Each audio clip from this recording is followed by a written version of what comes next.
So we finally have an update on the amount of extra storage we are going to get for our artifacts, but also for our champion collection. On top of that, they announced when we will be getting the next fusion. They also gave us a render of that champion, the skill set, so we're gonna dive into that in today's video. Let's get going.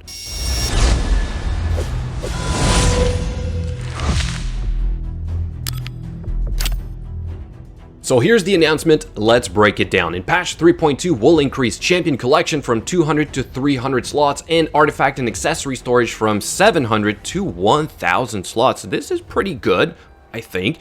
For the champion increase, I don't find myself running out of room, but for the whales out there, for you guys who constantly have a filled out champion vault and champion collection, this is going to be great for, I don't know, what, 2 months, 3 months? Then you're going to fill this up with more dupe legendaries, and you're still going to hang on to them, hoping for that dupe system. So I think this is more of a temporary fix until we start running out of room yet again. So at this point, I'm thinking the dupe system would be a lot better. Still, 100 extra slots is kind of nice. For a player like myself, I'll be able to summon more mystery shards and ancient shards at the same time, I guess. So yeah, big improvement. As for the artifacts, extra 300 is kind of huge. That's a lot of extra room. But seriously, if you're going to start hoarding 1,000 pieces of artifacts, chances are, yeah, like more than half of them are going to be completely useless. So the thing that's going to happen is if you don't do gear cleansings more often because you have less space, you're just going to have this situation where it's going to be a lot more tedious when it comes around to actually needing to do it, right? For myself, I usually keep about 350 to 450 extra artifact pieces.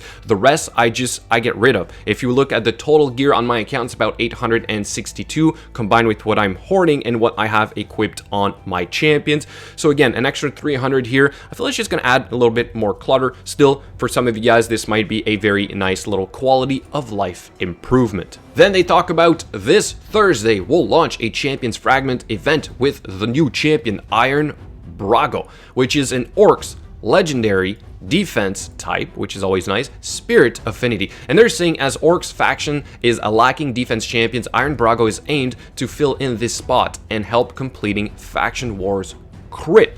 This is nice, especially for those of you who are not currently done with that. As for myself, is it going to be a game changer? No. I am done with my faction wars. I used a bunch of offensive champions and I made it work with just a lot of turn meter control. For instance, I used Tuhawk the Wanderer and Ultimate Gaelic. I believe I put both of them in Relentless pieces. They have a good amount of turn meter control. Still, this is going to be a nice improvement. I also had Kreela, Seer, and Zargala to pull it off. So, I am more interested about his kit. Is this going to help me out anywhere else? So I do have that for you guys today. Let's first look at the champion model, which looks pretty good. A lot of armor on this guy, which most of the orcs usually don't have that much. He makes me think of Robar quite a bit because of the helmet, I believe, right?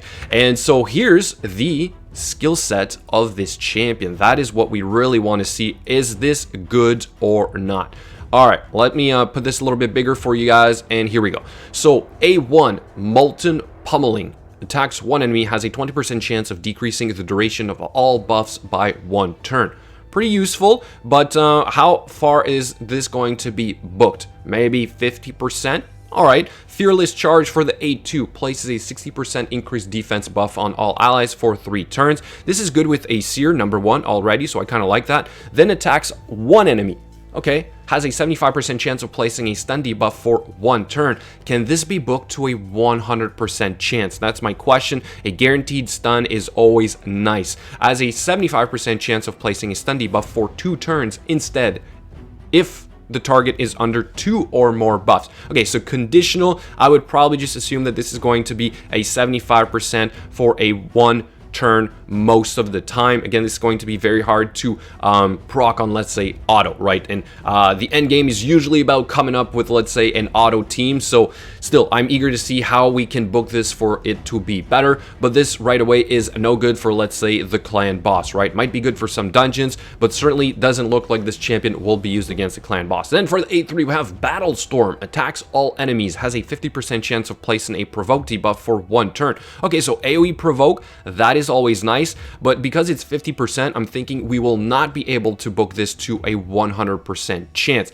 And sadly, if you want to use this guy in, let's say, the arena as a dedicated crowd control champion, if you can't do better than an Umbral Enchantress, which is a Void Epic, I am going to say that this is not exactly a game changer on that front as well. Also places a 50% decreased attack debuff on all enemies for 2 turns if Iron Brago is under an increased defense buff. Alright, so again, conditional. So does this mean that he's going to lead with his A2 or his A3? Does that mean to power up this guy, for him to do the AoE provoke, you got to bring in another champion that's going to do increased defense first. So when it requires another champion to power up a champion or to get him to his full potential, in a sense, I'm not usually a huge fan of that, but still, for some of you guys who are just starting out, AoE provoke and AoE decreased attack is always nice for progression, especially for, let's say, dungeons. Then for the passive, we have increase the defense of all allies by 10% of this champion's defense. So this is pretty unique. I've never really seen that before. So I'm going to say that this might come in handy depending on what kind of team you are using. If you're using a defense type team, a very defense heavy team, then they're all going to be a little bit stronger and tougher. So this is kind of neat. So guys, that is going to be it. I'm not going to stretch this out anymore. A quick announcement for the news that we've just had. I want to know what you guys think in the comments below. Thank you so much for watching, and I'll catch you guys later.